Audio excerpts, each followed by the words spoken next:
You don't have to wait to get a home inspection until you're buying or selling a property. You can get one whenever you want. And today, we are going to open your eyes to not only when you should get a home inspection, but also why it's so valuable. Because your home is your most valuable asset. It's important to know everything you can to protect it.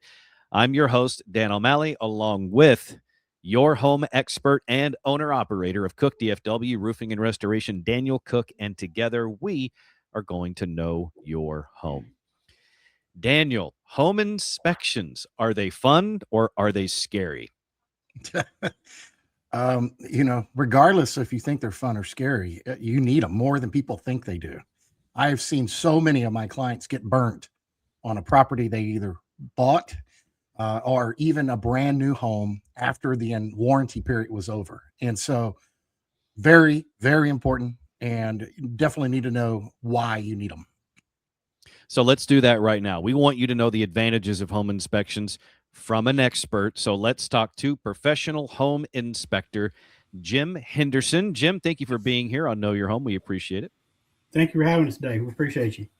All right, I'm going to set a scenario for you. I want you to just visualize this as I go. It's high noon in front of a house. It's the home inspection showdown. Are you the hero in white or are you the villain in black as a home inspector? I'd like to say I'm a little bit of both.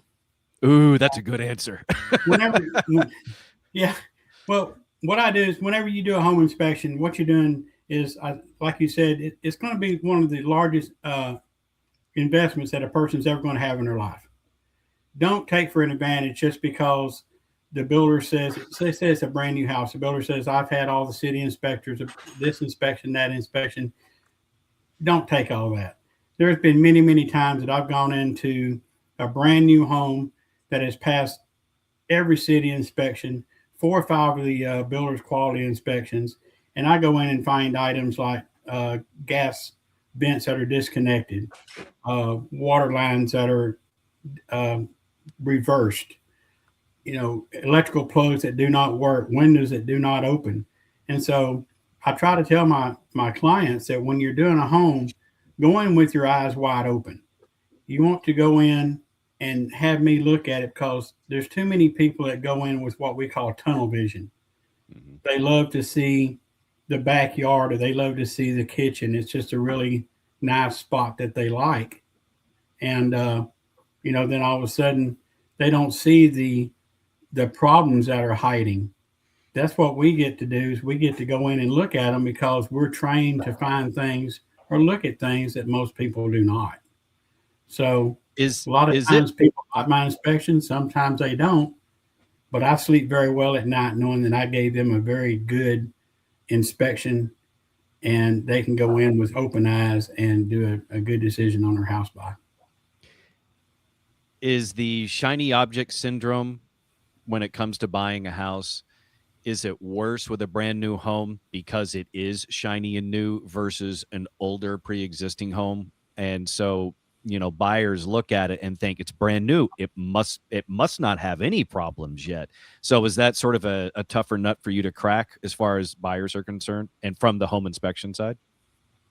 Not necessarily. Sometimes I think it's just the opposite. I think the shiny syndrome's more on the remodeled or the flip homes because they're looking, in a new home, they're expecting it to be shiny. They're expecting it to be new and no problems.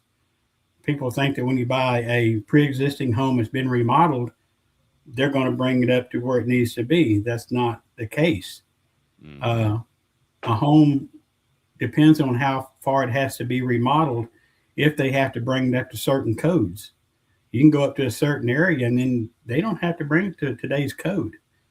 So what we're looking for is we're looking at homes as of today's building standards. We're requesting, recommending, and just showing them as many situations that might possibly happen as we possibly can. I'd like to scare them. Yeah, I'd love to shine a quick light on that a little bit more about what you just said when it comes to, a flip. So let's say there's a house that was built in 1975. It's on the market, but it's been redone. It looks modern and clean. It's got all the granite and quartz countertops. It looks like something straight out of Chip and Joanne's dreams. But yeah, but what you're saying is, I just want to make sure I have this correct. On a flip home like that, where it looks shiny and brand new, but it was built in, say, 1975, when they did all those improvements, they don't have to bring the code stuff to modern times. It can stay in the 70s. At some points they don't. It depends on what area or how deep they go into the flip. I mean, if they're just going in and just replacing receptacles and things like that to make it look shiny and new, no. But if they have to bring the electrical system up to code, it was an out of code like a Federal Pacific or a Zensco box, which are now what we call outdated boxes, that takes that electrical to a whole new meaning. Now they have to bring it up to today's standards. Yeah, I see that quite often, like in Plano, Richardson. Those homes were built in the late 60s, early 70s. Yeah. A lot of them still have those 100 amp, breaker boxes. Right. And that's a very common thing. And I see this a lot, especially, and those homes are expensive. So a lot of guys are going in, they're buying those homes from the original owners that are passing away, or the family doesn't want them or anything like that.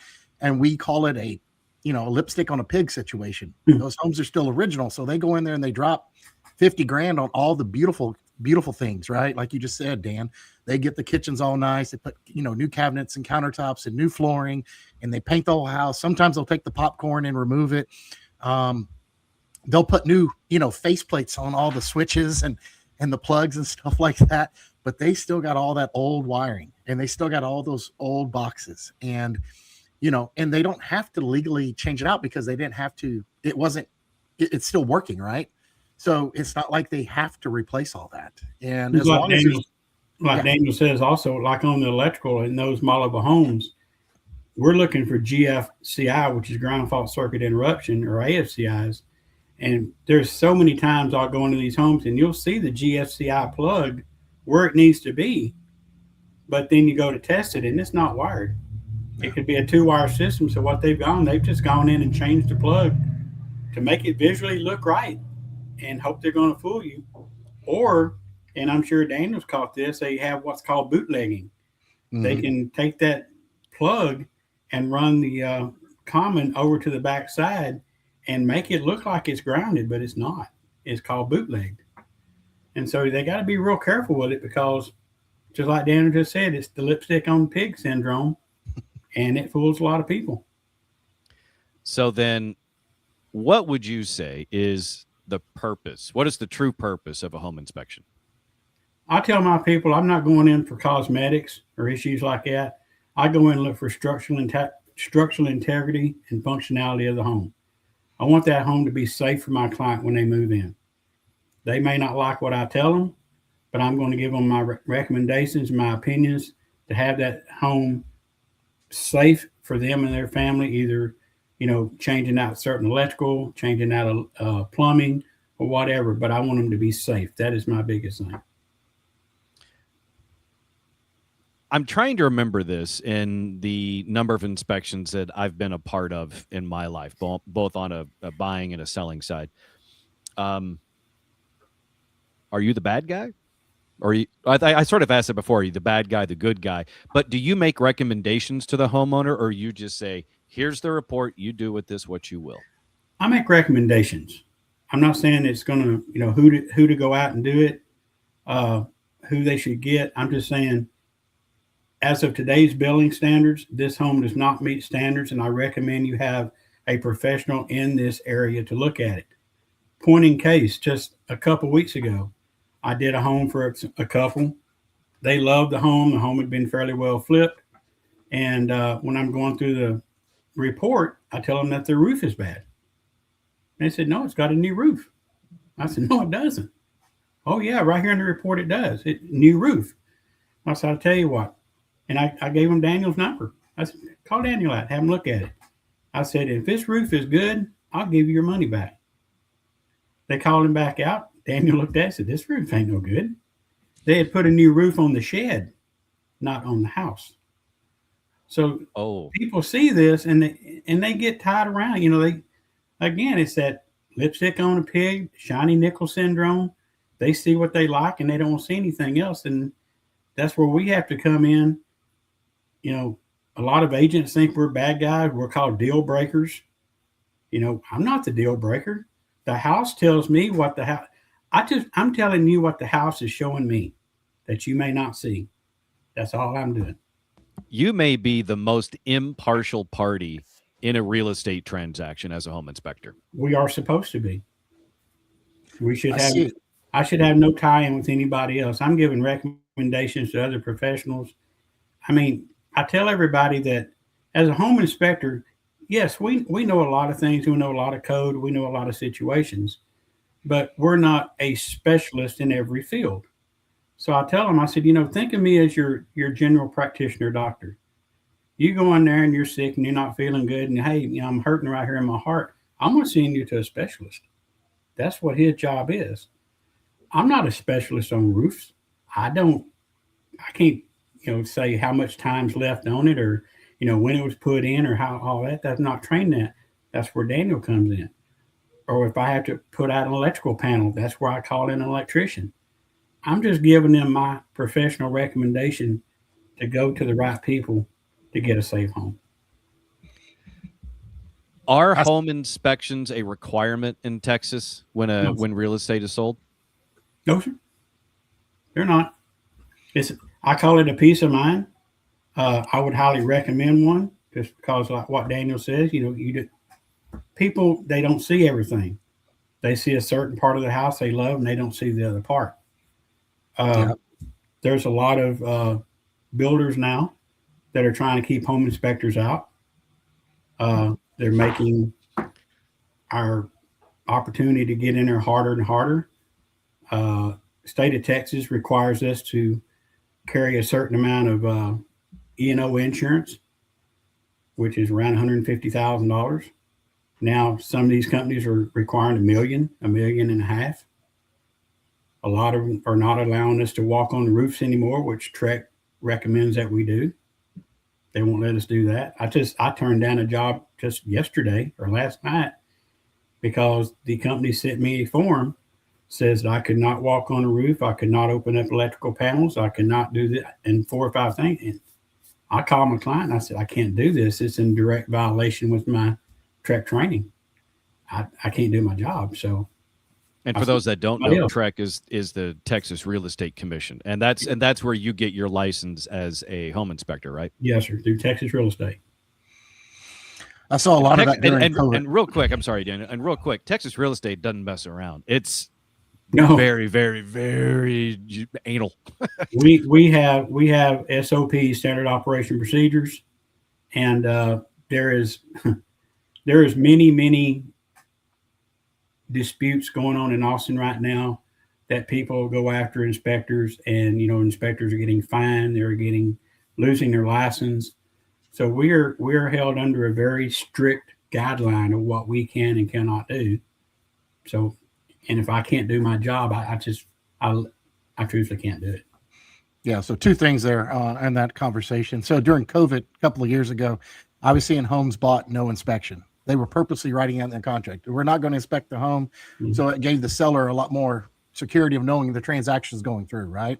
Right. Those homes now, I can't tell you how many of those clients I've met over the last couple of years now that they have all these issues. And we're talking foundation, we're talking ACs having to be replaced. We're talking all of these major expenses just because the people wanted the home so bad, they got stuck with $100,000, sometimes $20,000 bills later on. So I'm a highly a proponent of getting your home inspected. And like Jim said earlier, it's not about being the good guy, the bad guy. It's about protecting your largest investment that you're going to potentially have. And so many homeowners chance that and really haven't touched this too much. I think Jim alluded to it just now. New homes need to be inspected so much. And because in our area, potentially up here in the east side of town, we call them a county. They're not in city jurisdiction. They're in the county. And so the building codes aren't looked at it under scrutiny as much, and they don't have as many inspections. And we're starting to see a lot of these home builders go out here for that main reason, because there's not as much scrutiny on the building of the home. And then they're just presenting this home to a home buyer. They're saying, hey, you got a brand new home. It's all up to code and everything's ready to go. Just sign right here. I can't stress to you enough. Those are really important to have, Jim come out and inspect those homes, see if they truly are up to par. And they're not cheap. These homes out here are going for anywhere between $650 to $1 million. And because they're on acre lots or 2-acre lots, and they got, the cosmetic wise, they're beautiful. But those are the homes that you really need to have inspected, both at the purchase and right before the warranty expires. I can't tell you, that really will save your butt down the road. I mean, Jim, what's your ratio? Like, how would you divide up your inspections? How many new, pre-owned, or maybe before the warranty expires? Oh, right now I'm doing a lot. I'm probably doing about 60% new homes right now. The rest are pre-existing. I've got a lot of my clientele that's coming back with 11-month warranties. I'd probably say 60% at least right now is new home. And really, that's where I'm seeing most of my startup problems. I mean, it's just like Daniel said, they're building them so fast out here. I've even got some builders now said, from the time they pour the slab till the time they want to do their walk with their client on their pre-sale walk, they're looking at 90 to 100 days. Wow. You think about it, concrete doesn't even cure right for at least a week and a half. And, they're pouring the concrete, and 3 days later, they're busting form, or maybe 2 days later, they're busting form off and throwing wood on it. Yep. It's crazy. There's so many things that go wrong during that time too. So like when you frame and then you put sheathing on top, and then let's say it rains and that wood's still got moisture built into it, and then you put the roof on, and then you got moisture trapped into the wood, and then you got the framing that the concrete wasn't cured all the way, and they're popping, those studs around the perimeter, and they're starting to crack the concrete because it wasn't all the way cured. There's so many things that go wrong in that building process. And unless you're out there daily as the foreman, you aren't going to see half of those things. You're not going to see your home until it's pretty. And you're even right there, Danny. I mean, I do what we call phase inspections also, where we watch the home being built. Again, I can't be there every day. So I rely on my client or the builder to tell me when I can be there. And one of my biggest things is what we call a rough end plumbing. It's when the foundation form boards are down and all the plumbing is in the ground. I like to go out and get down in the ditch and walk those lines and make sure that they're connected and they're all running downhill, not up and down. And I have found so many of them that 2 days before they're going to put the vapor barrier down and pour concrete, there's separated sewer pipes under the slab, or it'll run down, then all of a sudden it'll jump up 2 inches. That's you move in 2 or 3 months, you're starting to have sewer backups. And I see that a lot.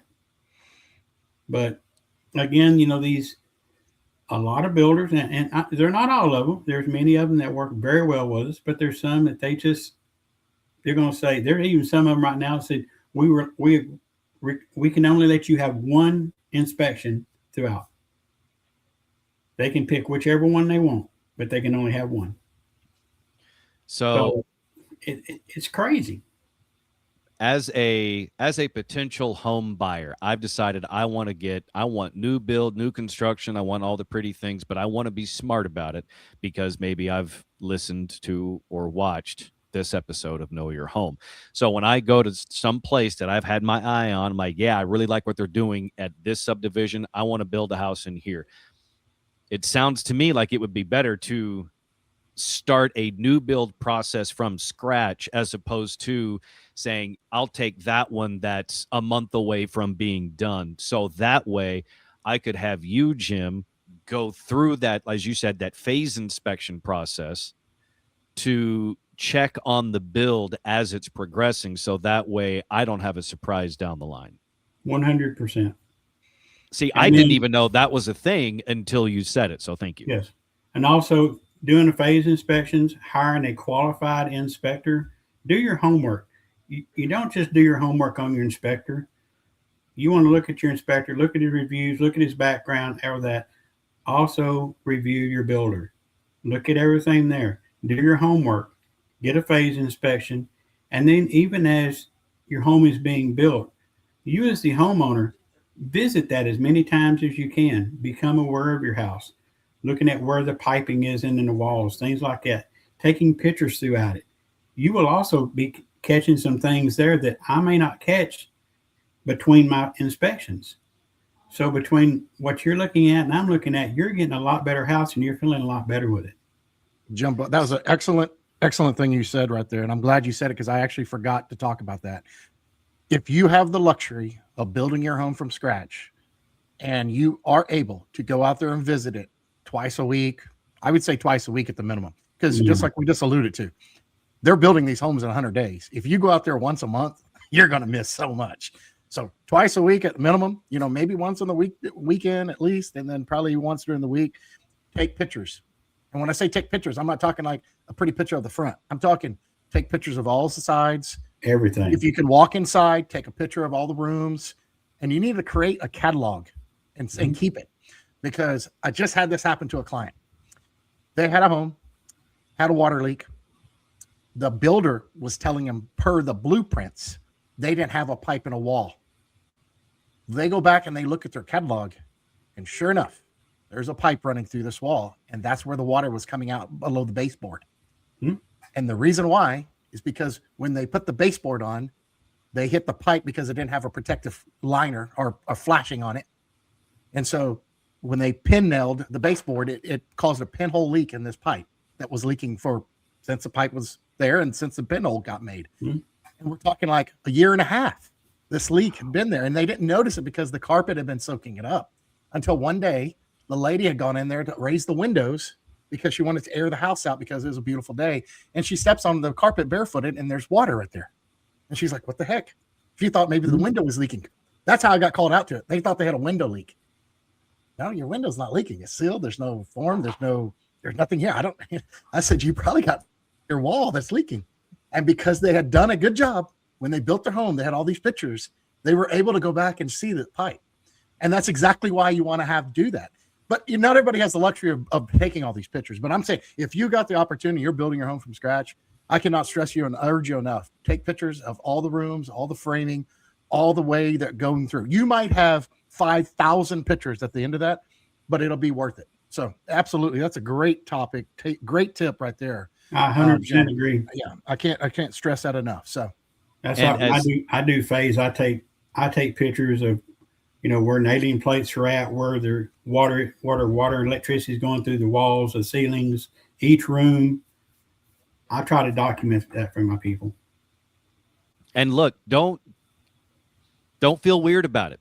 Don't be self-conscious about going to what's going to be your home, something you are spending hundreds of thousands of dollars on, something that more than likely the average person is going to be paying on for 30 years.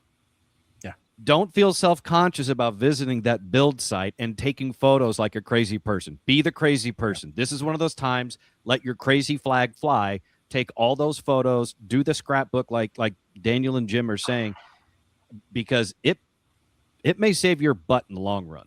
Two things I also want to mention. This is the one time that you're going to make a purchase that paying a lot of money for it doesn't always mean the best quality.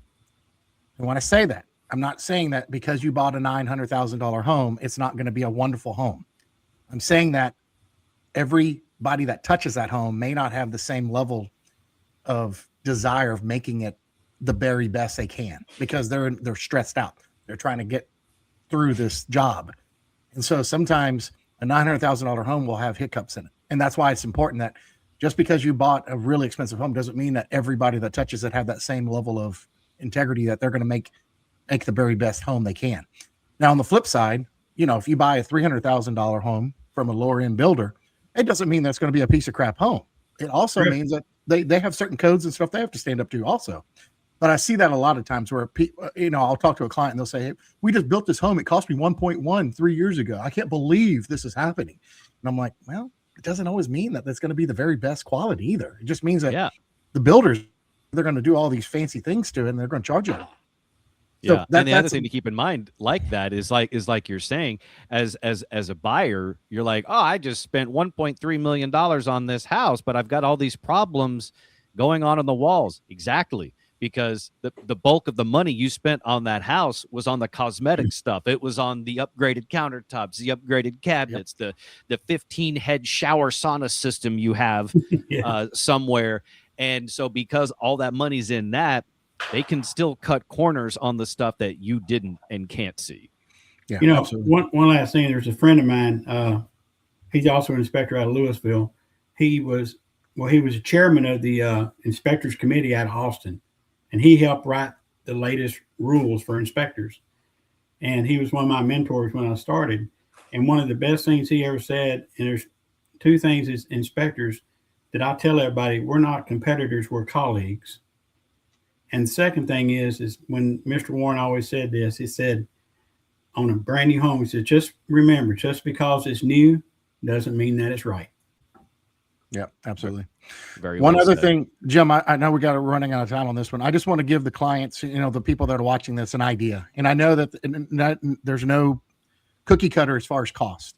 Can you give me an idea if I'm buying a new home and I'm having you come out to inspect it when it's done, not during the time that we're building it?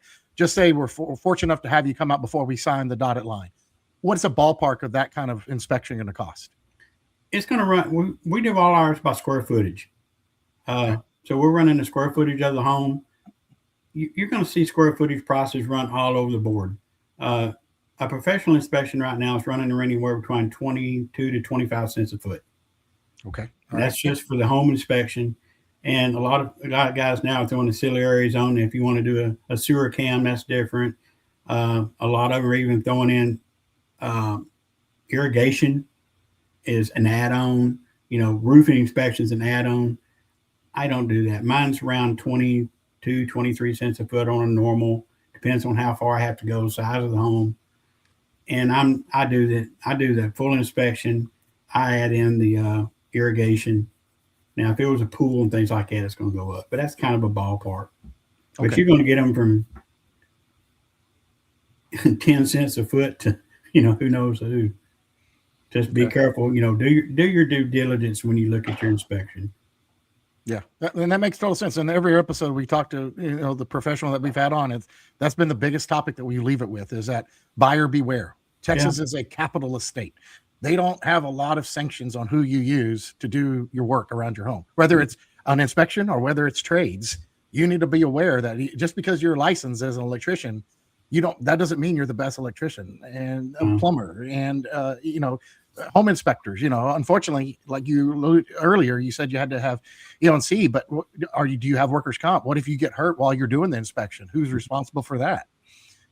So there's a lot of things out there that you do need to ask questions, figure out who you're going to use. And I endorse you highly, Jim. I know you've been doing this for 30 years plus. You are very ethical in how you approach the matter. You don't lean toward who's paying you, to give them a better look. And so I applaud you for that. It is a tough thing to do, because it takes several hours to do these inspections, and sometimes you get numb to it. I've seen this happen firsthand with other inspectors. You just assume some things are okay because you look at it so much, you become numb to actually going and physically picking it up or touching it. You just, and that's good. You got to have those good habits. So excellent. I really appreciate your time today, Jim. Thank you, sir. Thanks for having us. And Jim, how can we get a hold of you for a home inspection, whether it's in the transaction period on a sale or a build and you want some phase inspections? How can someone get a hold of you for your services? You can always get hold of me at my phone number, which is 214-843-4003. Or you can get hold of me by my email, which is long and lengthy, but it is hendersonhomeinspection@gmail.com. If something happens, I don't answer the phone, it will automatically roll over to my wife, Jody, who's the co-owner and runs the office. And it's just she and I, so we keep it, close, kind of keep it family. We try to keep it personal.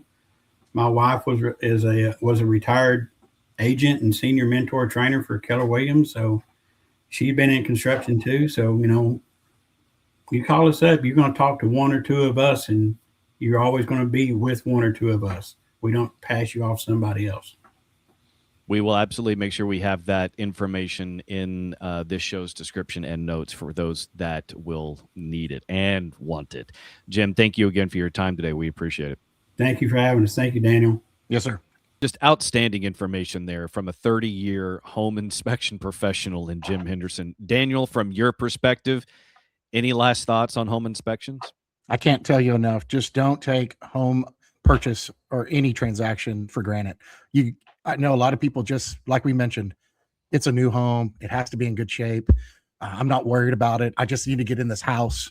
We've been looking for a home for 6 months, and now I got one, and I'm just going to get it.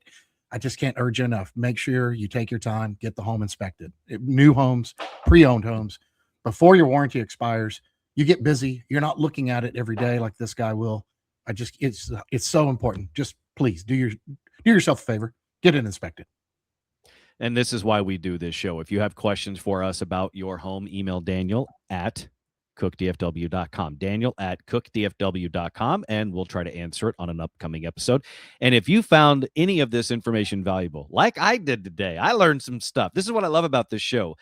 So far, every episode we have done, I have learned something new. Now, granted, that's a low bar, but still, I have learned something new in every episode. So we invite you to do the same and like and subscribe to the YouTube channel so you can know your home. And if you're in the North Texas area and would like to schedule a free roof inspection and property review courtesy of Cook DFW Roofing and Restoration, call 833-COOK-DFW. That's 833-COOK-DFW, or go to the website, cookdfw.com. We will see you next time on Know Your Home.